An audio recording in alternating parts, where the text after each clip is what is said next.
I'm Eric at Frog Valley Tropical Fruit Farm, and this is Florida Natural Farming.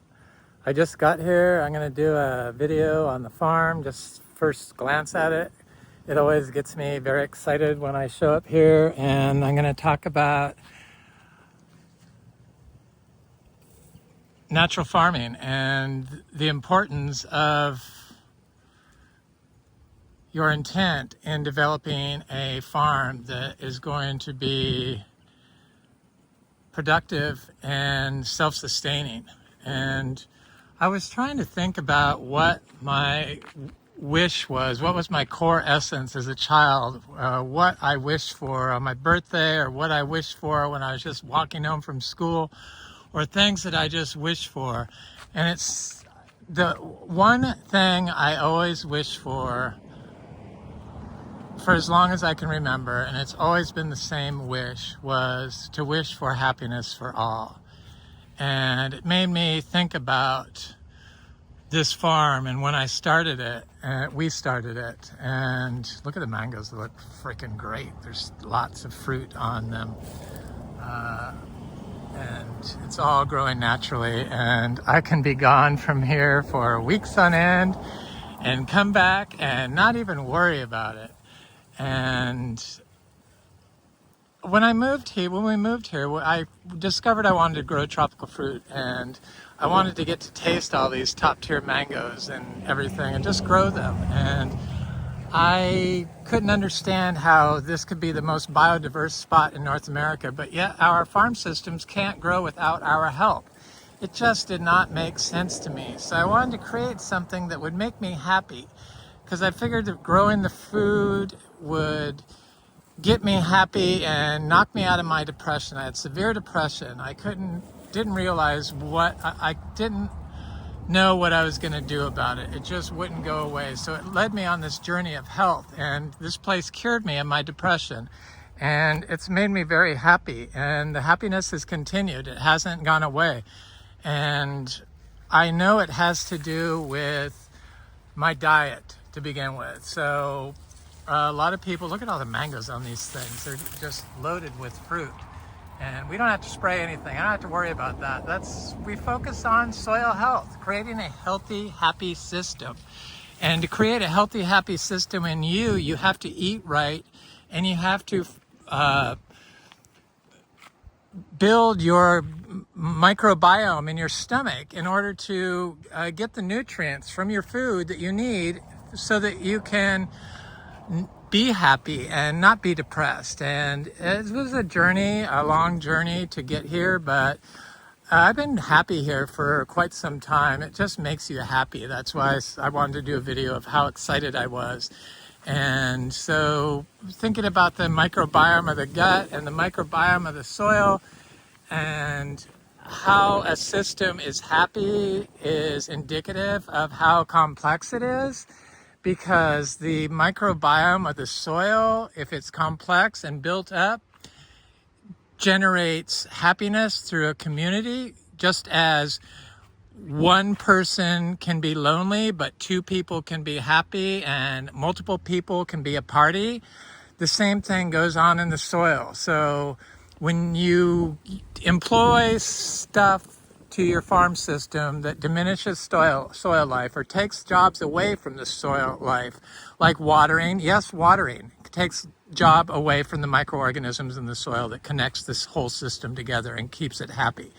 So, you have to have a little antagonistic response, or an antagonist, in order to get a mutual beneficial response from your biology. So if you're watering constantly, and then all of a sudden the sprinkler breaks, the tree will die a lot of times. Or if you go on vacation, you're not there to water, the tree will die. Look at these mangoes. They smell so good. They instantly send me into happy mode. And there's lots of fruit on them. I can see lots of little fruits forming on these mangoes. And it's going to be a really good year, I can see. I want to see if I can see some fruit over here. Yes, little fruits there. It's going to be good. So you have to have a party going on in the soil in order to have a healthy system.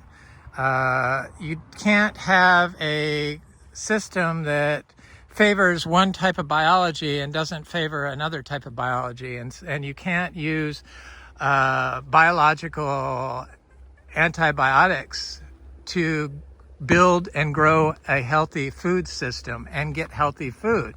It just doesn't work that way. That's not how biology works. When you use and employ pollutants to grow food, like copper, yes, copper is a pollutant. Yes, it's needed for our cells to function, but in large quantities, it's a pollutant and it's toxic to biology. So spraying that on your mangoes is just going to make your mango dependent on you. And people look for questions and ask out loud on public forums. How do you do this? They always ask the same questions and they always have the same response. Oh, you got to spray sulfur and you got to spray copper, alternate. Man, don't do it before if it's over 85 degrees. But they never once mention the soil health and the life of the soil and the healthy microorganisms inside the plant that come from the soil. You want the party to continue into the plant. The plant gets its biology from the microorganisms in the soil that are there because of the life that you provide. So your intelligence is only, you are a reflection of the intelligence of your system, and your intelligence is a reflection on the complexity of your system. So a very non-complex system would be a bunch of separated plastic pots using water-based fertilizers and spraying sulfur and copper on there. That's not a complex system.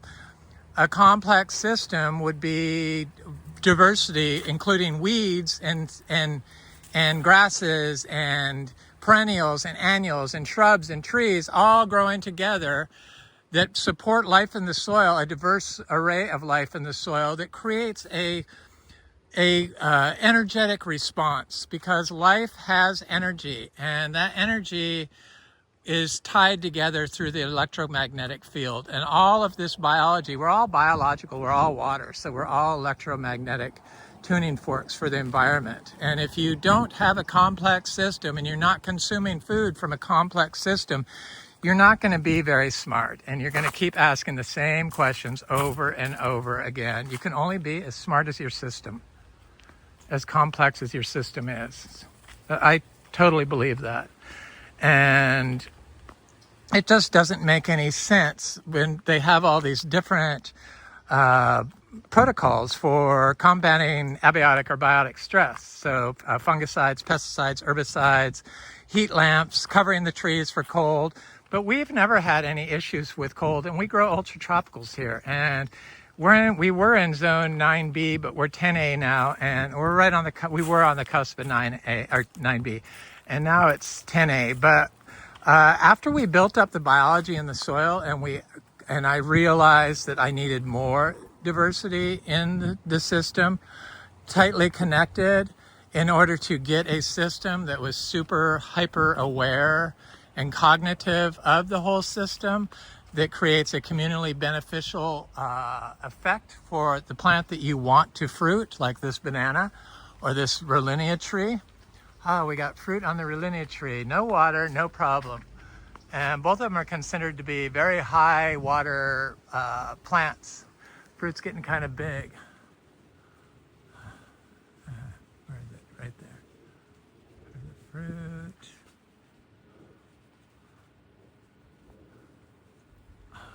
And there's another one up there I can see. I'm sure there's more.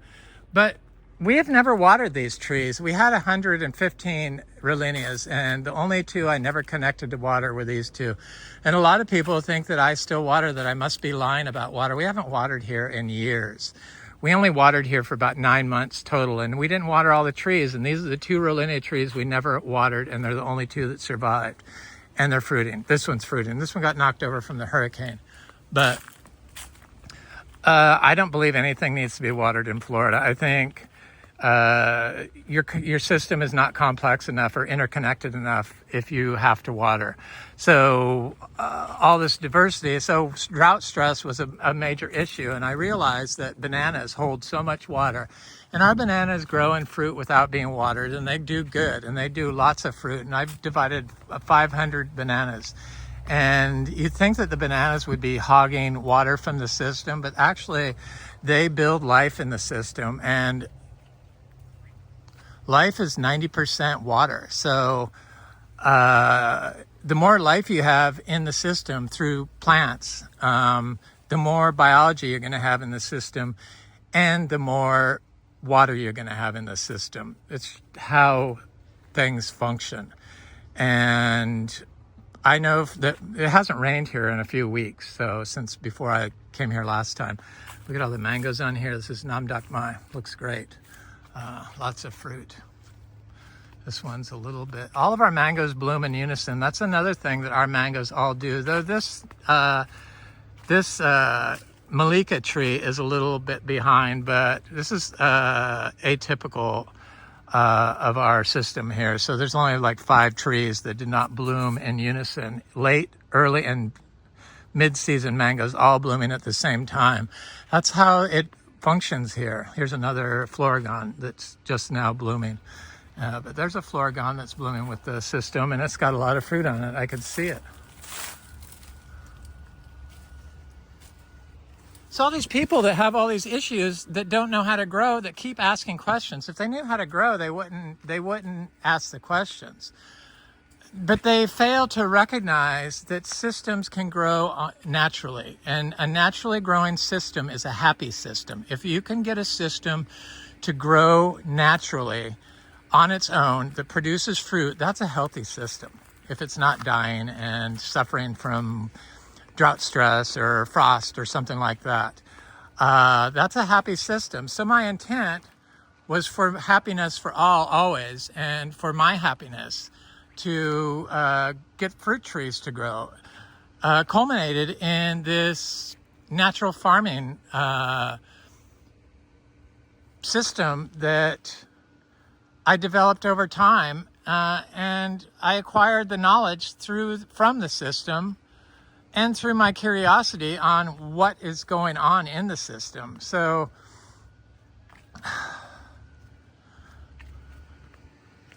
it's just so amazing here.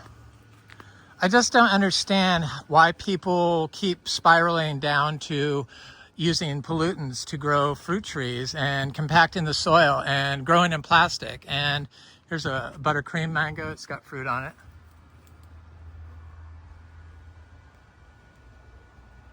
Yep. We're going to have a good mango year. It's usually how everything is here. It's usually a very good mango year.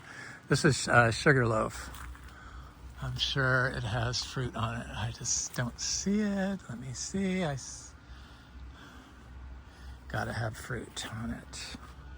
Yes. No, I don't really see any on there, but I'm sure it does. We have a few Sugarloaf trees. So it has to do with, when I say you can only be as smart as the complexity of your natural system, your environment you're in, I mean that if you don't have a lot of diversity and you don't have a lot of life in the soil, one mind is okay, but 2 minds is better, and 3 minds is even better, unless they have been programmed and they can't see a creative way out of the system. So if you're always looking to one location for all your information, and it's a public forum of unverified facts, because you're not going and verifying it, or you haven't experimented, I could see just by how everyone grows with their chemicals that it doesn't work. If it worked, they wouldn't continuously have to spray. The trees should be able to grow naturally, like ours do, and fruit naturally, and not have any issues. And this is a Venus mango. It's got fruit on it. I got to move this video along, otherwise it's going to take forever. This is a Nacli latifolia. That's a sweetheart mango. This is a Venus mango. This is a pineapple pleasure mango. It looks loaded with fruit. I have to go around there and look at it. So 1 mind is good, 2 minds is better, 3 minds is got to be better. A whole group of people working on something in unison to figure out a problem has got to be best. So obviously you want to have lots of life in order to get the system to have a lot of creative options to fix itself. and combat natural stressors like cold or wind or heat or nutrient acquisition. This is a coconut cream mango. I can see that it's got fruit on it. Trying to see if any is further developed. Surely it's got to have some. I'm not sure who this is, but it's got some bigger fruit on it. I see. Lots of bigger fruit. It's going to be a very, very good mango year. I know it is. So yeah, this is coconut cream. And this is Honey Kiss. Looks like it's a little earlier. I'm trying to see mangoes on this coconut cream. But I don't see any offhand, but I'm sure there are. Probably another week I'll be able to see. This is the Malika, and it's in a lot of shade. So I believe that trees that are in shade can get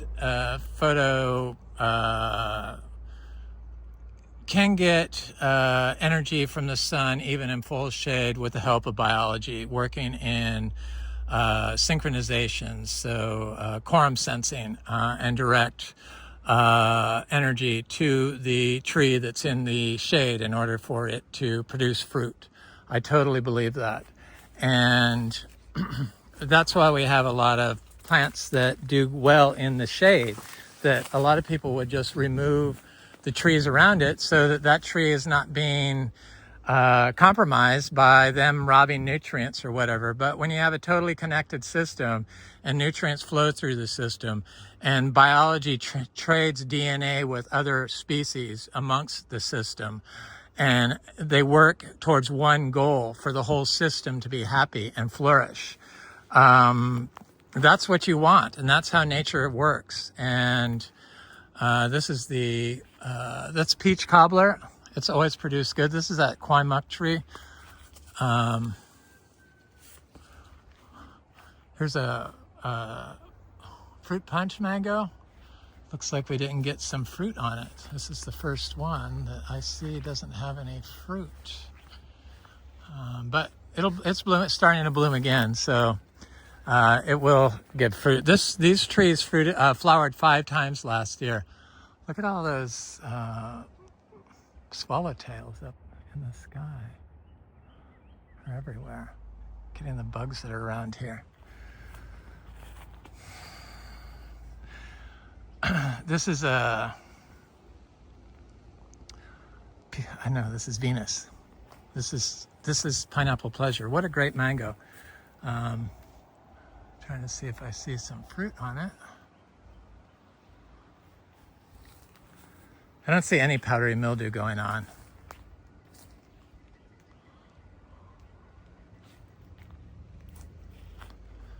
Or anthracnose. This is the sugarloaf. Sugarloaf that's blooming and has new blooms forming. So even though the buds aren't even finished, it's already starting to repeat bloom. Does that mean it's not pollinated? I don't know. Sapodias. Look at that sweet tart mango tree. That's a diamond mango. Just totally amazing. These sugar apple trees didn't lose their leaves. Along the driveway, they always lose their leaves, but these are seedlings that I grew from trees here, and I accidentally broke this one in half, or it'd be a lot bigger last year, pulling weeds off of it. But they don't lose their leaves, the seedling ones. Here's the diamond mango. Here's a jackfruit tree. I think you can smell happiness in a forest. That's the smell of happiness. Flowers, the scent of jackfruit is happiness. The scent of mangoes is happiness. It just gets things, it excites the biology that's around it and attracts it. And I know when I meditate, I think of jackfruit flowers to meditate, but I also walk when I meditate. I can meditate pretty much anywhere. I can meditate when I drive. I do lots of meditation and look for answers to I ask the system to provide answers for me on what is going on. And then I do research. So this is a sweet tart tree. I'm trying to see if it has flowers on it. Or fruit. There's some fruit. I see fruit. Yes. Thank God. This usually produces a lot of fruit, this tree. That's I'm not sure. I think it's Venus. Look at the size of this banana rack.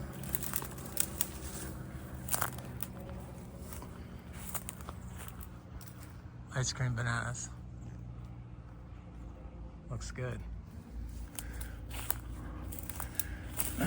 I don't know, all these flowers, it just, how anybody would think that wood chips would be better than this is beyond me. Wood chips puts the soil system in dysbiosis. So it favors one form of biology, saprophytic fungi. People think it holds water. No, most of the water stays above the soil surface. Sure, it has some water just at the soil surface level, but it doesn't support any life like moles and stuff under there because there's no living roots for them to feed on. And the other microbiology, the plant beneficial microbiology, lives in living roots. So it's just bizarre to me, some of the thinking on the programming that people employ to grow food. And I tried to read some of the stuff on the ultra tropicals, but I read on Facebook, but I read like stuff that just seems stupid to me. Like, why you plant that tree so close to the other one when you have all that room? I'm like, because plants like to be next to each other, and if you don't connect them above ground, they're going to connect themselves below ground. So putting them near each other seems to be beneficial to both, and they fuse together and naturally graft. So I don't see a problem with that. And I also see other not too smart stuff about African mangosteen, like this one here. This is a male tree. And people that have no idea, that just regurgitate information that they've heard, say to graft a female scion onto this tree and you'll get fruit. You will not. You might get fruit on the female tree if the graft takes on the female portion, but the male portion isn't going to produce fruit. So you do not need a male and a female to produce fruit on the Garcinia livingstonii, the African mangosteen. So that male tree is blooming. This is our big female tree, and it's produced a lot of fruit. It always does every year, but I don't see it starting up yet, which is kind of surprising. But this male tree is like doing its thing.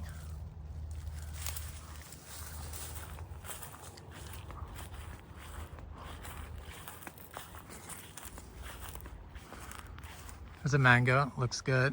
I forget who it is. I think it might be peach, not peach cobbler, but the other one.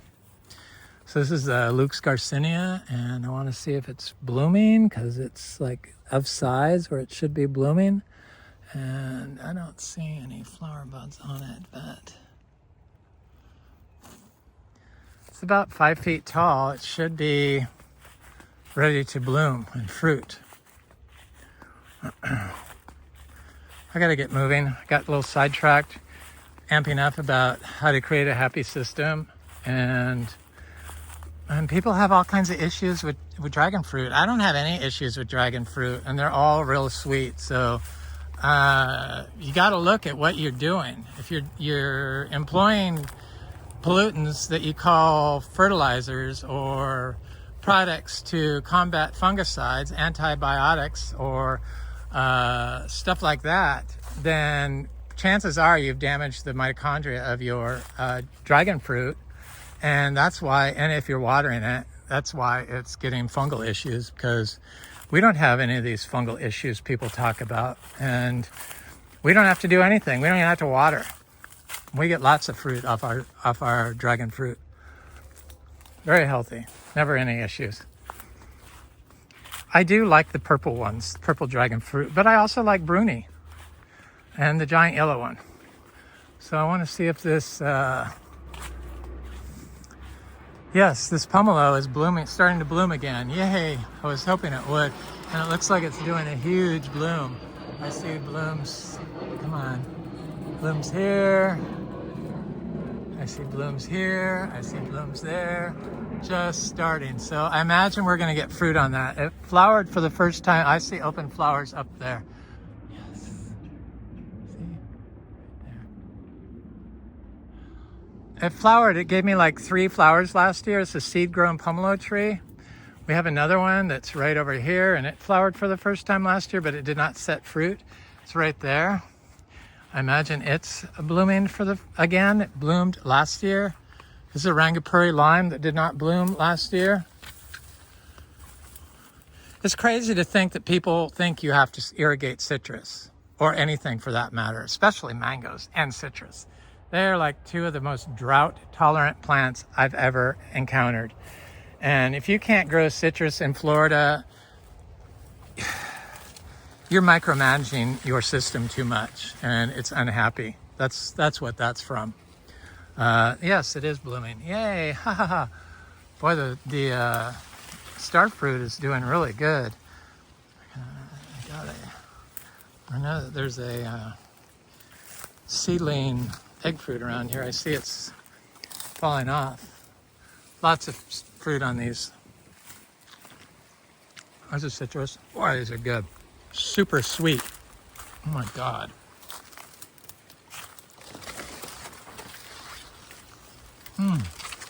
Oh my God. Super delicious. Achachero.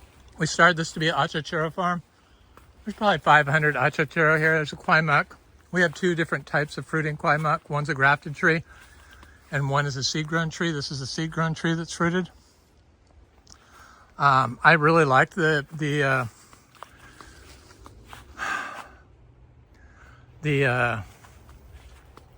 kwaimak. So this is a star apple because it's been drought. It's dropped a lot of leaves. That's what those are. But as soon as it rains, it will send out new growth.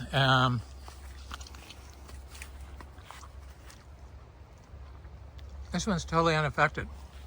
Same with that one, but it's also closer to these other trees. Boy, I take back all the smack I talked about starfruit, because this is totally delicious. Here's a little cutie citrus. So this is an Inga spectabilis tree. It's quite large. Looks like it just did a super bloom.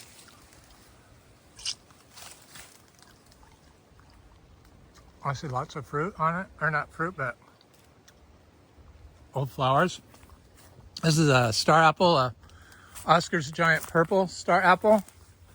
It's a black sapote fruit. There's another sapodilla. This is a really good sapodilla. There's an ice cream bean, different type. I think it's edulous, and it appears like there's fruit on it up there.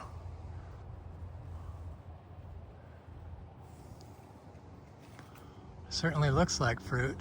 I'm gonna have to go back and take a closer look at it. Here's a Juicy Pearl star apple. It looks very unhappy about the water situation, but here's an Alvis star apple that looks quite good. Seed grown. These are seed grown trees.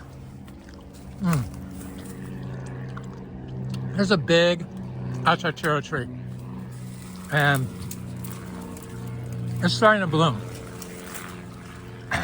I see blooms on it. See them?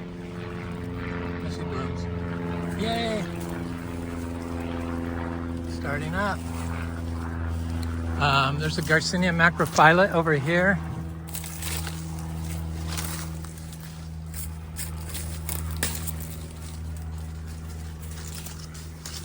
Right here.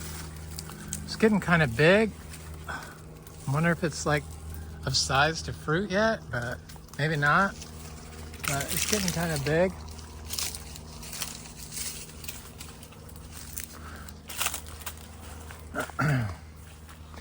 all without watering, all growing naturally, all producing fruit. Well, the ice cream bean has kind of been evasive for me, but I'm sure it's going to give me some fruit. So yeah, this place is for sale. It's going to be reintroduced on the market at $1,780,000. And if you're into providing a home that makes people happy in your family and in your biome, the people that you surround yourself with, this place would be sure to do it. It just is quite the experience, and there's not even any knowledge needed how to grow, because everything just can grow by itself, including the orchids. I don't have to do anything. Some people think it's too much work, but this is what I do. I mow the path and that's it. And then if a tree falls down during a hurricane, I chop it. So there's a bunch of little tiny trees in here, different ones. I want to see if that durian got affected by the drought. Not at all. Not at all. And that's supposed to be not the case. This durian looks great. No water when other trees are suffering. There's a coffee tree that looks good. There's a little cacao in here. There's another durian over here. There's another one back here. Let's see if this other durian looks good too. Where is it? It's right here. It looks awesome. Planted adjacent to a banana because I knew that this was ultra drought sensitive, and I wanted to have a banana there that it could tap into the root system of the durian and have a beneficial effect for its drought sensitivity. And that's obviously the case. I wish I would have done that with this cacao that didn't produce fruit this year, but it's starting to flower now. So maybe it is going to produce fruit this year. Late. But it's produced 30 fruit last year, and I should have thinned it out because it was drought stressed severely. I'm surprised that this hasn't lost all its leaves, because during drought, this cacao has lost all its leaves. But I guess the drought isn't that bad because it looks like it's sending off new growth. This one is sending off new growth. There's a couple tree around here somewhere. Yes, these weeds do not compete. This grass does not compete with your system. It is your system. One system. It's one system that works together. You can't separate everything out. You can't separate your deliciosa, and you can't separate your cacao, and you can't separate your philodendron, and you can't separate your cacao, and you can't separate your round leaf cacao, which is what that is. I wonder what that, and this is a langsat tree. You can't separate them. Look at how close they are. They do great. The closer you plant plants together, it seems the better they do. All this illogical concepts they have on how to grow by killing biology in order to produce a food that is healthy for us to consume is so ignorant. So you're making a system that's less connected, that's only dependent on you, that has less nutrients because you've killed all the biology that is the nutrients in the soil that the plant uptakes that help the plant overcome stressors and give it nutrients and give it water and give it energy and change its DNA to make it drought tolerant, to a system that solely relies on you and your idea on how plants grow, that is formulated by chemical companies to sell products. It's just so wrong. It's your conditioning. So this was built for love, to create love, and that's what it does. A loving, energetic system that is highly productive without any input from me, except for shepherding it from outside sources, outside negativity. And negativity is very contagious to people that are sick. I believe that negative energy is attracted to systems that are sick or people that are sick. And positive energy mingles with people that are energetic and positive and aren't polluted and have healthy microbiomes, and they can see easily disregard information that comes at them that is incorrect, like the deer fly that I can say I hate, but I can hate it and just think of it like flicking a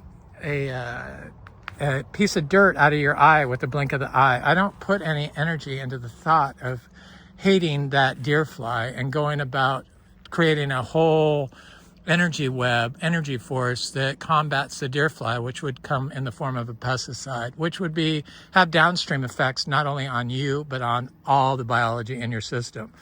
So you got to look at everything. They've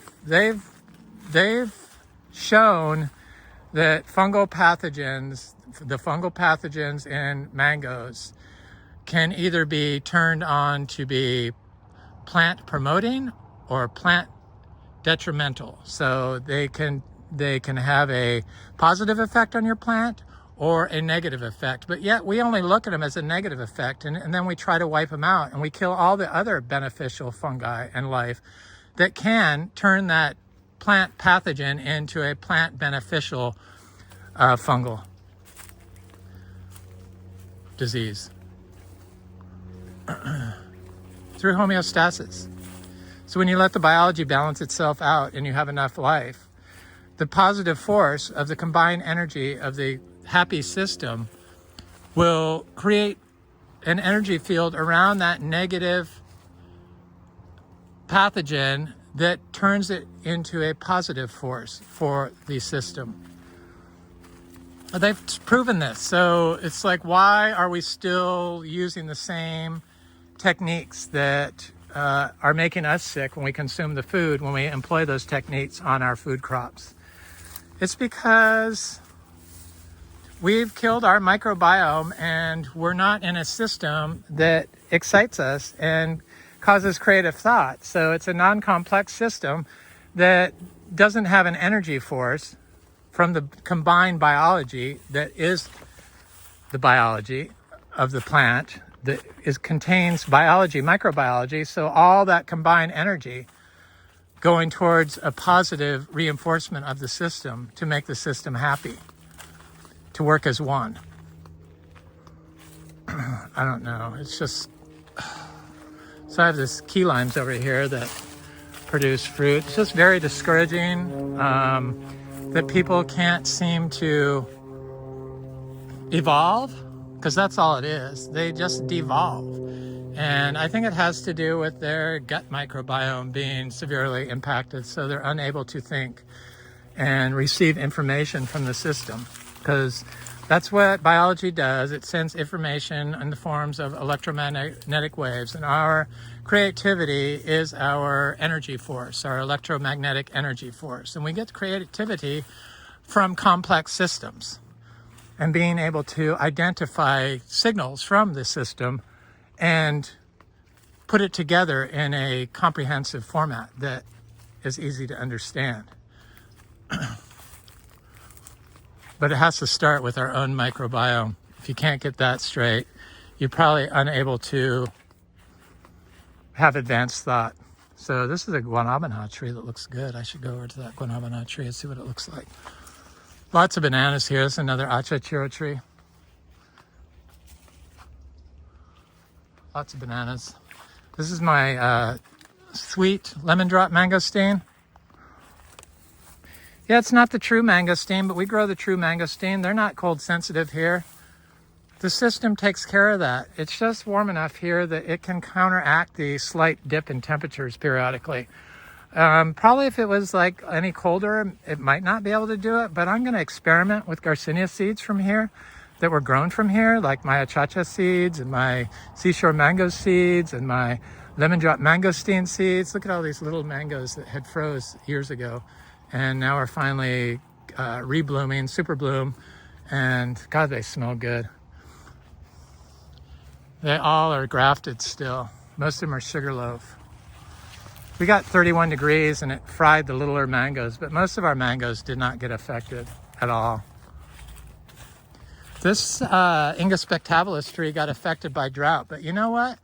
After the severe drought that killed most of it, it is unaffected by drought now because it has a memory. The system has a memory, and it's become more life-filled the more we're here. It takes a while to build up the life in the soil. So a lot of people, this was lawn, it was compacted lawn for 50 years, had big live oak trees on it. I was drawn to this property like I was drawn to our new property, and we got it. And my whole intent was to create a system that would make me happy and provide food, and without a lot of work, because it was basically just me doing the work.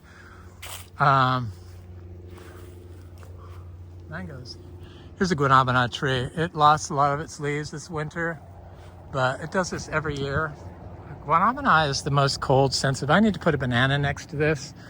Cold sensitive. This is an orange sherbet orange sherbet mango. This is a peach cobbler mango, but this is a one that's further along. Fruit punch.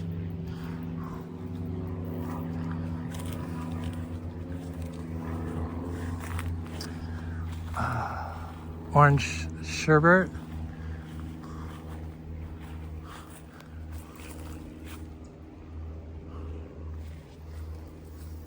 Yeah, it has a lot. The branches that are like all the buds are off has lots of fruit on it. So it always produces lots of fruit. This is all summer. It has lots of fruit on it. It's going to be a very good mango year, unless we get some horrible freeze, but I don't see that happening. And usually once the fruit is set, it's okay. It doesn't drop off. I don't have to worry about it. And I'm sure not going to poison it with fungicides and heavy metals that affect your cognitive ability and destroy microbial populations on the tree. You want the phyllosphere on the microbes on the tree to be nitrogen fixing bacteria on the leaf of the tree so that you don't have to apply all kinds of NPK fertilizers. The system does it itself. Plants know how to grow without us. They do a better job without us than with us, with our modern farming techniques that are so crazy that people even got on board to start using antibiologicals on our food crops. This is a tree that got affected by the drought, and now it's unaffected by the drought. I forget what it is. It was from my friend Frank. It's quite an interesting tree. Here's a little Polyeuteria that he gave me. Where is that? It's doing good. It's supposed to be one of those fancy Polyeuterias, egg fruit, family fruits tree. I do collect a lot of those, so we have a lot of really good Polyeuterias. I need to go look at that Inga Platonia insignis. I need to go look at my flowering sugarloaf mango seedling. Achacha. I think this is a blood orange. Citrus has zero problem growing in a system like this. The whole problem with citrus is the methods that they perfected to sell chemicals and other antibiologicals to farmers for profit. That was their whole intent. So Achachiro.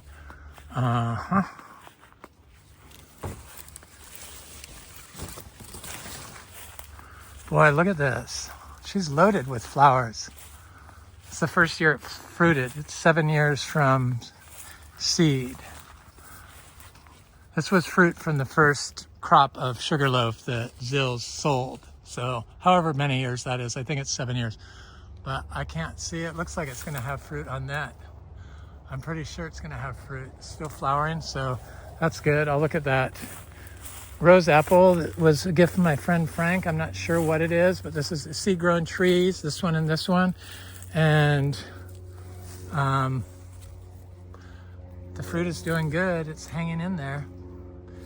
I can't wait to try that. And I looked at the, it's another Knockley latifolia, African peach.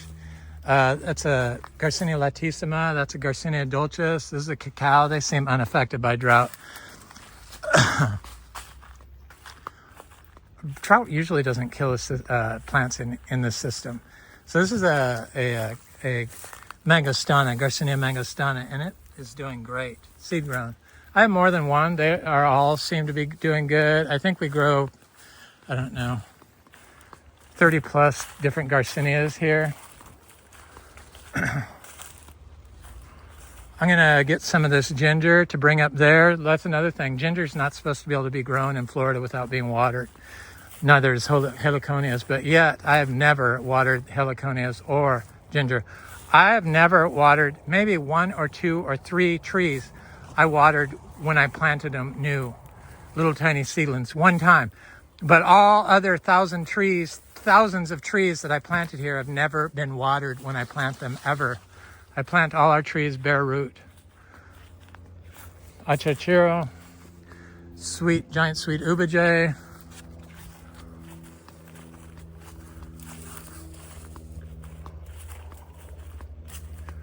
There's another Luke's Garcinia. It's looking good. There's a little citrus. There's a little Garcinias I planted in here. This looks like a madruno. That looks like a madruno. This looks like could be a lindero. Here's another Luke's Garcinia. This is a male Garcinia hombromiana that has reddish pink flowers on it. Flowering right now.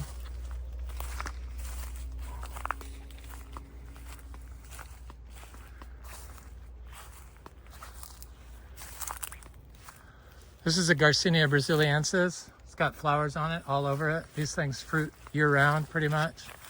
I love it. Here's a Garcinia gardneriana.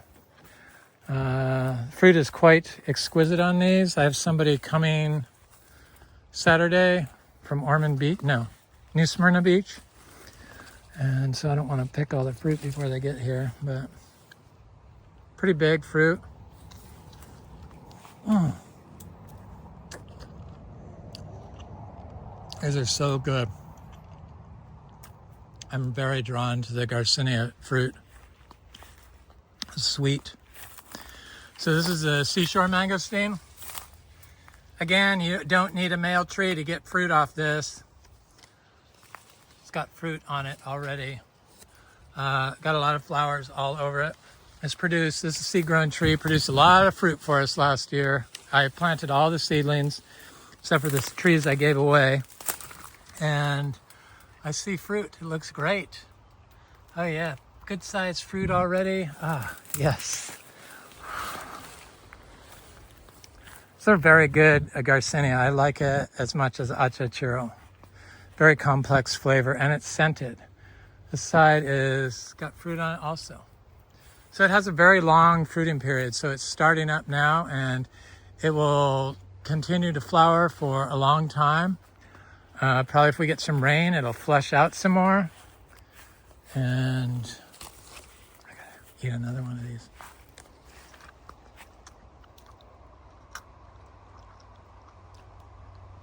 Seed-grown jackfruit, cashew tree. Now, people that think that I water, it's like, why would I mislead people? I have no reason to mislead anyone. And I've had so many people buy here, and I've shown this in plenty of times when it's drought stress. So more cashews. There's an achachiro. Here's a purple forest guava. Oh, well, that was a fast snake. This is a blue lily pilly, but I think it's more of a purple one. It's supposed to be blue, but Frank got ripped off or misidentified seeds. That was a gift from him. This is a big achachiro tree.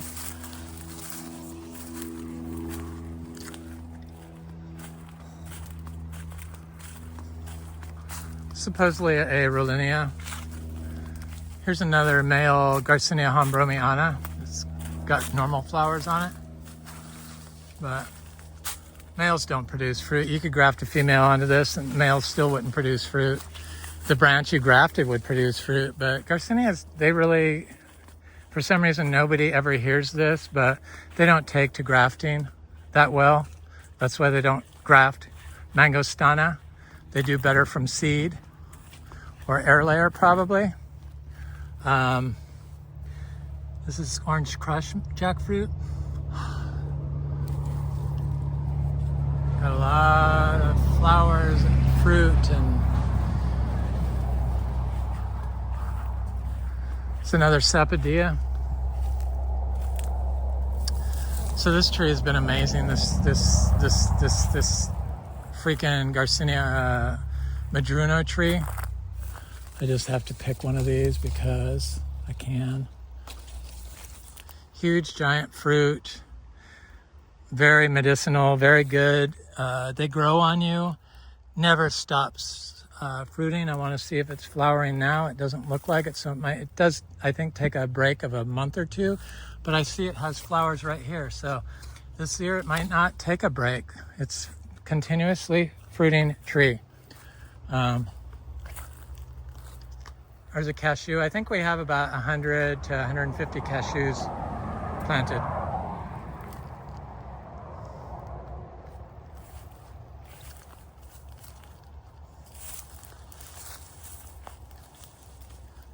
There's another Sapodilla. How's this Sapodilla?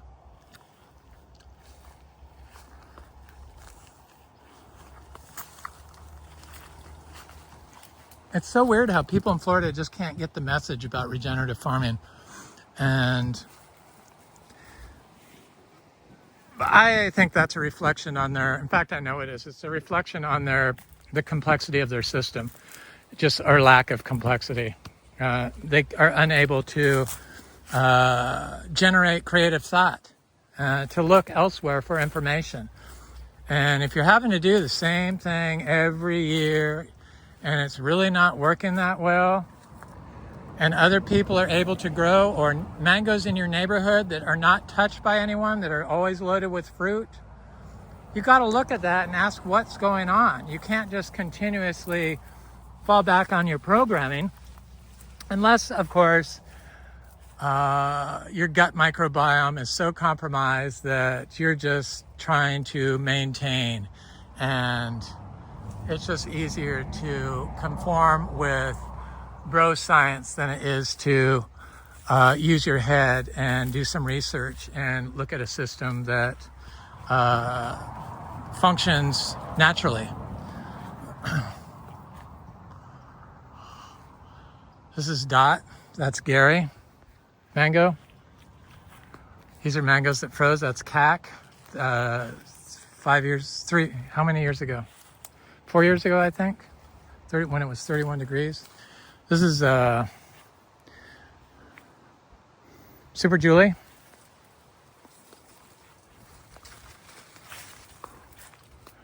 I'm sure once the flowers start thinning out, you'll see fruit, because I can see little fruits on here. This is an orange sherbet, and probably if I look, I see fruit here. Orange sherbet is always a good producer. Smallish tree. This fruit tree is covered, so the flowers are kind of on their way out, but I see lots of fruit on it. Like I said, it's going to be a good freaking mango year. These mangoes, White Piri and others, CAC, and this one, I see fruit from here on it. I think that's Super Julie. Too much. It's too much. It's going to be mango mania here this year. I think what I'm going to do is I'm going to pick fruit and bring it up to Citra, because I know there's a lot of response up there from people. Just in my short time I've been making videos, I've had met lots of people online that live in just Citra alone. More people in the 3 months I've been there have reached out to me about my farm up there than my entire 9 years of being in Vero Beach. They just had zero interest in it. Zero interest. Which is strange. I think it's strange, but maybe because I'm not open to the public.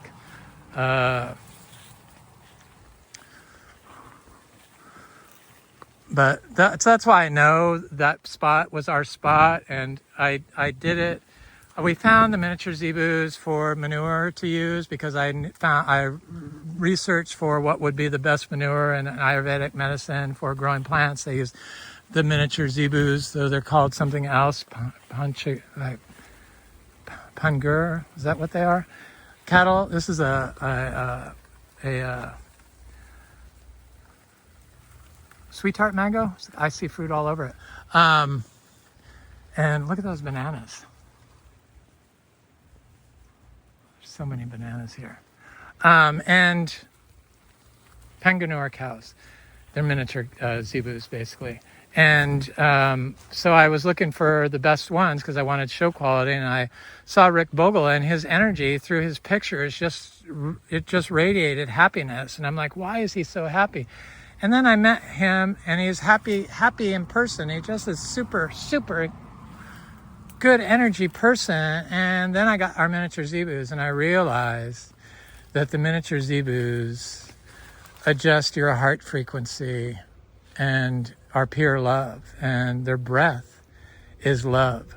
And so I could just feel the energy from my miniature zebus that resonates with me, the tuning fork in me that is on the same vibration as them. And they're just amazing little beings, and they make me happy. So my whole thing of discovering happiness and wanting happiness and wishing happiness on everyone and everything since I was a child culminated in finding these miniature zebus that resonate happiness. Just being near them makes you happy. They are just pure joy and happiness. And so then wanting to find a property to make them happy, and that's what manifested in our Ups and Downs miniature zebu ranch, which we couldn't afford. And then it went off the market, and my real estate agent reached out to me and asked if there was any properties I liked, and I said that one, but we couldn't afford it because we still had this property. And he goes, well, let me see what I can do. And we got it. So we got it for a price that we could afford, and we don't have to buy any hay. We were spending $300 a week on hay, $300 a week on hay, and then we move up there. We don't have to buy any hay. So is a system where you don't have to buy hay happier than a system that you have to buy hay? Most certainly would be. So they created a system right from the start. They found a system that is just pure happiness, that generates happiness in the zebus because it's full of lush green pasture. Most of the places around there don't have pasture. We are like one of the only properties I've seen that have thick green grass right now. And the neighbors, which in the past in Florida have always been standoffish and unfriendly, up there, all of our neighbors, because we wanted more acreage. It's 21 acres. So we wanted more acreage, but we settled on that spot because something about it drew us to it. We just both fell in love with it. So we compromised on the amount of acreage, but then our neighbors said we could use not just one, but both neighbors on each side of us said we could use their land, their pasture for our miniature zebus for free. A system found on happiness, for happiness, resonating with the environment, in the system, around the system, to generate happiness for the whole system. So it's how it's supposed to work, I believe. It's just how everything is supposed to work. It's supposed to be synchronized. And that's why people that look for, I love biodynamic farming. We used to be biodynamic certified here. We're not any longer. We're not organic certified. We used to be organic certified. But I just didn't believe in all the dogma. I just didn't believe in it. And I believe that your circadian clock in a happy system should tell you exactly when to plant and exactly when to when's the best time to harvest. And you shouldn't have to follow somebody's dogma of when to pick fruit or when to plant a plant, because your system might be slightly different and the timing might be slightly off. Just as the mangoes that all bloom in unison early, mid, and late season and fruit all together and have for years here is unlike the system of people that don't focus on happiness for the system, and they use pollutants to combat biologicals. So they use anti-biologicals to kill life that creates a system that is unhappy and dependent on them. Their systems,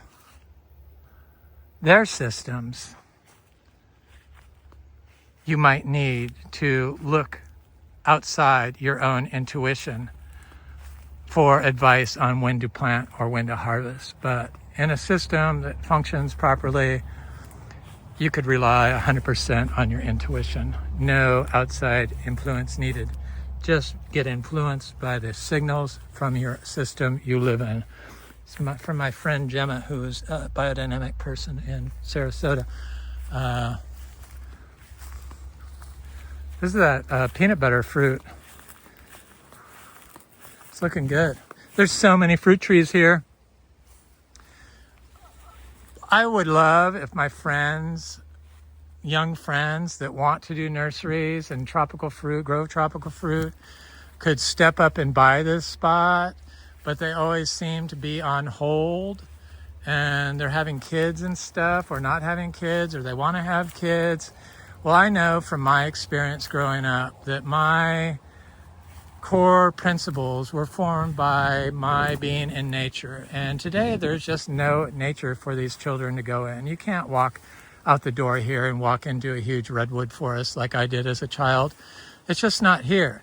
So in order to create healthy, happy, creative children, you really need to have a environment like this to start. And seems like everyone that has farms or sells plants, they kind of don't have it. They don't have intuition. They don't really know how to grow. They rely on products and word of mouth for their information and conform to what everyone else is doing. And that's why we're in that whole thing where people put on piles of wood chips and throw a handful of slow release fertilizer into the hole when they plant. But that doesn't create a happy system. That creates a system that probably is going to rely on water for a while, and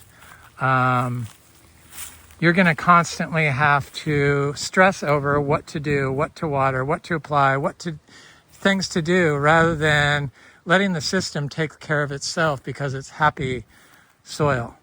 The soil is happy, the plant's happy, you'll be happy. Everything will work perfectly, as it should. Synchronized as one. We're all one system. That's what it comes down to. Citrus is looking good. I think that's a blood orange. Anyway, that's it. That was my Frog Valley Tropical Fruit Farm happy video. I'm happy to be here. Things are looking good. It's going to be a kick-ass mango season, so I'm going to bring mangoes up to Citra, and I'm going to offer them to the people up in Marion County, sell them right out of our barn. We could do cold storage in our tack room of our barn, so that's not going to be a problem, and we got plenty of parking for people to come up there. Unless, of course, somebody buys this before I start to harvest mangoes. But I really wish that you people that think you want to do a nursery, this property, basically the way it's laid out, was laid out to be patterned after some of the best nurseries in Sonoma County, California. So like West Hills Nursery, where it's basically a big giant garden that people can walk around and then buy plants. So that's what people like to do. And you could just have different plants next to the tree that's fruiting of that species. So next to an orange sherbet tree, you could have your mango trees, your grafted mango trees, or whatever. And you could supplement your seeds, because this place produces a lot of seeds, you could supplement your seeds with wholesale plants that you could purchase off-site. So you could do it, and if you want to be an expert, you need to get a kickstart, a head start, and a head start would be acquiring a already established fruit farm like this, and it's guaranteed to make you happy and not stress you out, and everything else will follow as long as you follow your heart. Anyway, I'm Eric. This is Frog Valley Tropical Fruit Farm. And this is Florida Natural Farming. I hope you enjoyed. Please like, share, and subscribe, and leave a nice comment. I always enjoy hearing from you. Thank you.